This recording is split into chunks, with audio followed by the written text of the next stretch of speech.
పీర్జాతిగూడలో ఇళ్ల కూల్చివేతపై BRS working president KTR నిప్పులు చెరిగారు. 2008లో అప్పటి కాంగ్రెస్ ప్రభుత్వం క్రమబద్ధీకరించిన ఫ్లాట్లలోనే జనం ఇళ్లు కట్టుకుంటున్నారని కేటీఆర్ చెప్పారు. కాంగ్రెస్ నాయకులే ఆ భూములను అమ్మారని తెలిపారు. మాజీ ఎమ్మెల్యే సుధీర్ రెడ్డి ఏం ఆశించి ఇళ్లు కూలగొట్టించాడో చెప్పాలన్నారు. ఇళ్ల కూల్చివేతపై విచారణ జరపాలని కేటీఆర్ ప్రభుత్వాన్ని డిమాండ్ చేశారు.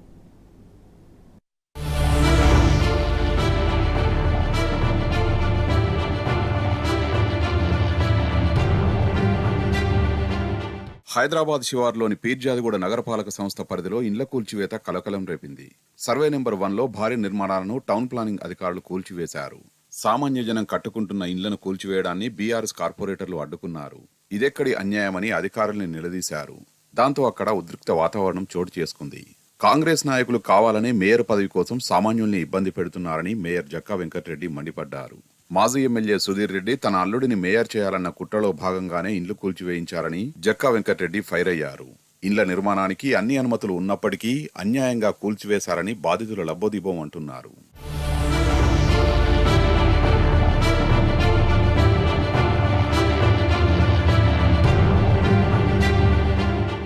పీర్జాదిగూడ మున్సిపల్ కార్పొరేషన్ పరిధిలో ప్రజలు నిర్మించుకుంటున్న ఇండ్ల కూల్చివేతపై బీఆర్ఎస్ వర్కింగ్ ప్రెసిడెంట్ కేటీఆర్ తీవ్రంగా మండిపడ్డారు. కాంగ్రెస్ నాయకులు అమ్మినా కాంగ్రెస్ ప్రభుత్వం క్రమబద్ధీకరణ చేసిన ప్లాట్లలోనే జనం ఇండ్లు నిర్మించుకుంటున్నారని చెప్పారు. ఆ ఇండ్లను మేడ్చల్ మాజీ ఎమ్మెల్యే సుధీర్ రెడ్డి ఏం ఆశించి కూలగొట్టించాడో విచారణ జరిపించాలని డిమాండ్ చేశారు. ఈ మేరకు సీఎం రేవంత్ రెడ్డిని ట్యాగ్ చేస్తూ కేటీఆర్ ట్వీట్ చేశారు. ప్రజాపాలనలో ప్రజలకు మద్దతుగా వెళ్లిన బీఆర్ఎస్ నాయకులను పోలీసులతో నిర్బంధిస్తారా అంటూ నిప్పులు చెరిగారు.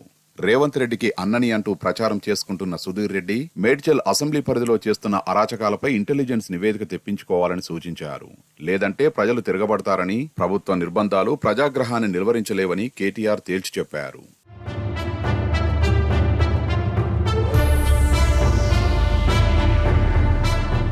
కాంగ్రెస్ నాయకులు రామ్దాస్ గౌడ్, జగదీశ్వర్ రెడ్డి, కాంగ్రెస్ కార్పొరేటర్ అమర్ సింగ్ కుటుంబ సభ్యులే ఆ ప్లాట్లను అమాయక ప్రజలకు అమ్మారని కేటీఆర్ తెలిపారు.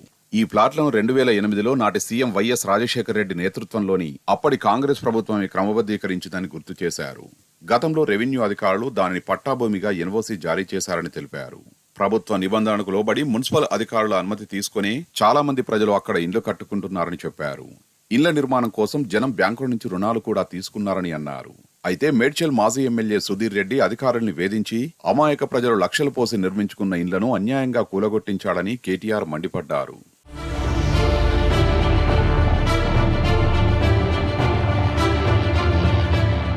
పీర్జాదిగూడ మున్సిపల్ కార్పొరేషన్ పరిధిలోని సాయిప్రియ, సత్యనారాయణపురం కాలనీ ప్లాట్ల యజమానుల సమస్యను శాశ్వతంగా తీర్చాలనే లక్ష్యంతో నాటు బీఆర్ఎస్ ప్రభుత్వం 118 జీవో పరిధిలో చేర్చిందని కేటీఆర్ తెలిపారు.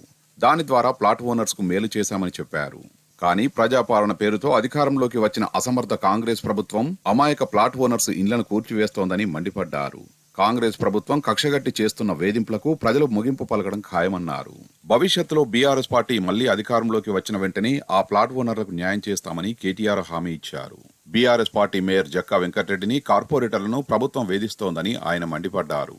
తాము కూడా ఇలానే వేధించాలనుకుంటే రాష్ట్రంలో కాంగ్రెస్ పార్టీ నామరూపాలు లేకుండా పోయేదన్నారు. కాంగ్రెస్ ప్రభుత్వం వేధింపులకు వడ్డీతో సహా తిరిగి చెల్లిస్తామన్నారు కేటీఆర్.